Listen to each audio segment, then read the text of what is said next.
کتابوں میں بنی اسرائیل کے دو بھائیوں کا واقعہ ملتا ہے جن میں سے ایک مسلمان تھا جبکہ دوسرا کافر تھا۔ ایک تو اپنے رب کے حضور سجدہ ریز ہوتا، کافر اپنے بت کی پرستش کیا کرتا تھا، اور دونوں مچھلیاں پکڑنے کے شکاری تھے، ماہی گیر تھے، یہی ان کا ذریعہ معاش تھا۔ اب جو کافر بھائی تھا وہ جب اپنے بت کا نام لے کر جال سمندر میں پھینکتا، جال مچھلیوں سے بھر جاتا، جبکہ مسلمان کے جال میں ایک آدھ مچھلی آتی، صبر شکر کرتا اور گھر لوٹ آتا۔ اب چونکہ کافر بھائی اس سے زیادہ امیر تھا، مسلمان کی بیوی ایک روز اپنے چھت پہ چڑھی، اس نے اپنے شوہر کے بھائی وہ جو کافر تھا اس کی بیوی کو دیکھا تو وہ بڑی آراستہ ہوئی، اچھا لباس پہنا ہوا، زیور پہنا ہوا، تو اس کے دل میں خیال آیا کہ کاش میرے پاس بھی یہ سب کچھ ہوتا۔ تو اس کافر بھائی کی بیوی نے اسے کہا کہ تم اپنے شوہر کو اس بات پہ آمادہ کرو کہ وہ اپنے اندیکھے خدا کو چھوڑ کر ہمارے بت کی پرستش کیا کرے، وہ ہمیں بہت نوازتا ہے۔ اس کے دل میں ملال پیدا ہوا، شیطان نے وسوسہ ڈال دیا۔ شوہر شام کو جب گھر آیا تو اس نے کہا کہ یا تو مجھے چھوڑ دو، مجھے طلاق دے دو، تو یا پھر اپنے بھائی کا مذہب اختیار کر لو، اس کے بت کی پرستش کیا کرو، وہ بہت نوازتا ہے، دیکھو وہ ہم سے بہت زیادہ امیر ہیں۔ تو اس خدا کے بندے نے کہا کہ خدا کے خوف سے ڈرو، تم کیسی باتیں کر رہی ہو، ہم مسلمان ہیں، ہم اللہ کی عبادت کرتے ہیں، ہم کافروں کی باتوں کی طرف دھیان کیوں دیں؟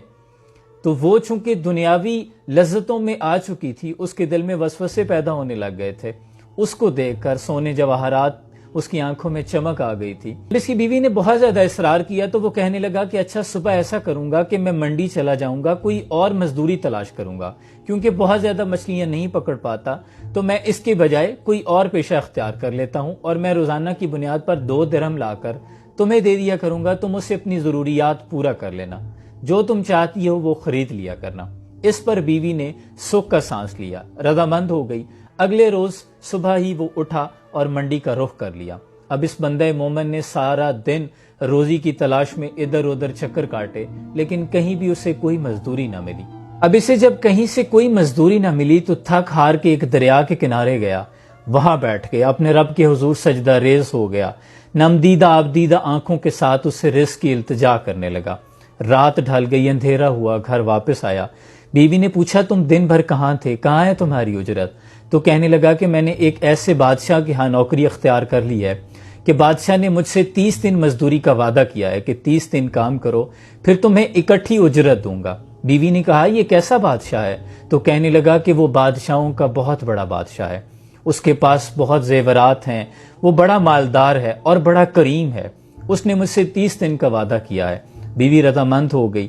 اب دن ڈھلنے لگے، اسی طرح وہ روز صبح جاتا اور جا کر دریا کے کنارے بیٹھ جاتا، اپنے رب کے حضور سجدہ ریزی کرتا، نوافل پڑھتا رہتا، ذکر کرتا رہتا، رات ڈھلتی، گھر واپس آ جاتا۔ بیوی صبر شکر کر کے دن گزار رہی تھی کہ کسی طرح 30 دن مکمل ہوں اور اسے کچھ پیسے ملیں۔ 29ویں رات جب آئی، اگلے روز 30واں دن تھا، تو بیوی نے اسے کہا کہ اگر صبح تم پیسے نہ لے کے آئے، تمہارے بادشاہ نے تمہیں اجرت نہ دی، تو پھر میں تمہارے ساتھ نہیں رہ سکتی، مجھے چھوڑ دینا۔ اب اگلے روز وہ تھوڑا مایوس ہوا، دل میں ندامت آئی، وہ کسی اور یہودی کے پاس چلا گیا۔ صبح اٹھتے ہی یہودی کے پاس گیا اور جا کے کہنے لگا کہ مجھے کوئی مزدوری دے دو، کام مل سکتا ہے؟ تو اس نے کہا ہاں کام تو مل سکتا ہے، لیکن میں تمہیں کھانا نہیں دے سکتا۔ اس بندہ مومن نے ٹوٹے دل کے ساتھ روزے کی نیت کی اور اس کا کام کرنا شروع کر دیا۔ اب 30واں دن تھا، گھر میں ایک انجان آدمی کی دروازے پر دستک ہوئی۔ بیوی نے دروازہ کھولا، مسافر نے کہا کہ یہ ہمارے بادشاہ نے تمہارے شوہر کی اجرت بھیجی ہے۔ اس کے ہاتھ میں 29 اشرفیوں کی ایک تھیلی تھی۔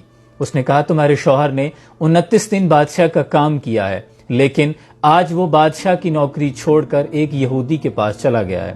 اگر وہ 30 دن مکمل کرتا تو بادشاہ اسے بہت انعام و اکرام سے نوازتا، لیکن یہ اس کے 29 دن کی اجرت ہے، 29 اشرفیاں، اور ایک اشرفی اس لیے کم ہے کیونکہ آج وہ کام پر نہیں آیا۔ اس عورت کو جب بہت زیادہ اشرفیاں مل گئی تو تھیلی میں سے ایک اشرفی نکالی اور بازار کا رخ کیا۔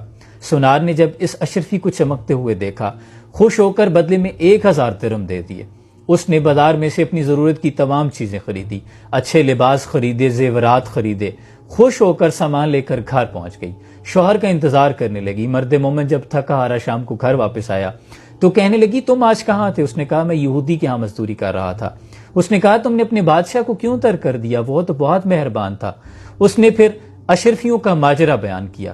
جب اس مرد مومن نے یہ سنا تو آنکھوں سے آنسو جاری ہو گئے۔ تر دامنی پہ شیخ ہماری نہ جائیو، دامن نہ چھوڑ دیں تو فرشتے وضو کریں۔ اور روتے روتے ہچکی باندھ گئی، بے ہوش ہو گیا۔ جب ہوش آیا تو کہنے لگا کہ ہائے رے میری قسمت، ہائے رے میری خواہش، میں نے اپنے بادشاہ کی عبادت سے غفلت کیوں کی؟ کیوں میں نے اپنے غفور و رحیم رب کو چھوڑ دیا جبکہ وہ میری حالت سے باخبر تھا؟ کیوں میں تمہاری باتوں میں آ گیا؟ اس کے بعد اس نے اس عورت کو چھوڑ دیا اور پہاڑوں کا رخ کیا۔ بقیہ زندگی اپنے رب کے حضور عبادت میں گزار دی، ریاضت میں گزار دی۔ دیکھیں میرے عزیز، اللہ کریم قرآن میں فرماتا ہے کہ بہت کم لوگ ہیں جو شکر کرتے ہیں، بہت زیادہ ہیں جو ناشکرے ہیں۔ اور سورہ رحمان میں وہ فرماتا ہے وہ ہر روز کسی نہ کسی کام میں ہوتا ہے۔ سورہ نام میں وہ فرماتا ہے کہ اس کے حکم کے بغیر کوئی پتہ بھی نہیں ہلتا۔ دیکھیں ہم نے رزق کی تلاش میں دنیا کا رخ کر لیا جبکہ رازق کو چھوڑ دی۔ الہاکم التکاثر، تمہیں مال جمع کرنے کی ہوس نے اس قدر غافل کر دیا، حتی زرتم المقابر، یہاں تک کہ تم نے قبریں جا دیکھی۔ ثم کلا سوف تعلمون، ان قریب تم جان لو گے کہ یہ سب کچھ تمہارے کام نہیں آئے گا۔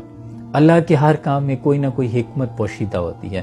وہ اگر آج نہیں نواز رہا تو یقیناً اس میں کوئی حکمت ہے۔ جیسے ہم بڑے پیرنٹس جو والدین ہوتے ہیں وہ اپنے بچوں کو کوئی ایسی چیز نہیں دیتے جس سے انہیں نقصان پہنچے، انہیں خبر ہوتی ہے لیکن بچے کو علم نہیں ہوتا۔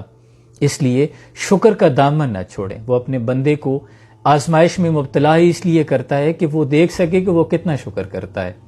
اللہ کے حضور صلی اللہ علیہ وآلہ وسلم رات کی تنہائی میں، اندھیرے میں، رخ انور زمین پہ خاک پہ رکھ کے فرما رہے ہیں کہ اللہ تو مجھے میرے حال پہ نہ چھوڑنا۔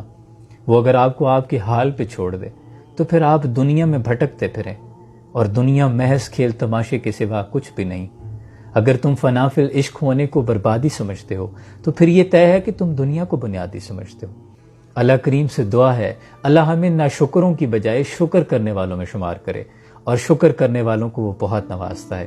اللہ آسانیاں حاصل اور تقسیم کرنے کا شرف عطا فرمائے۔ سلام پہنچے۔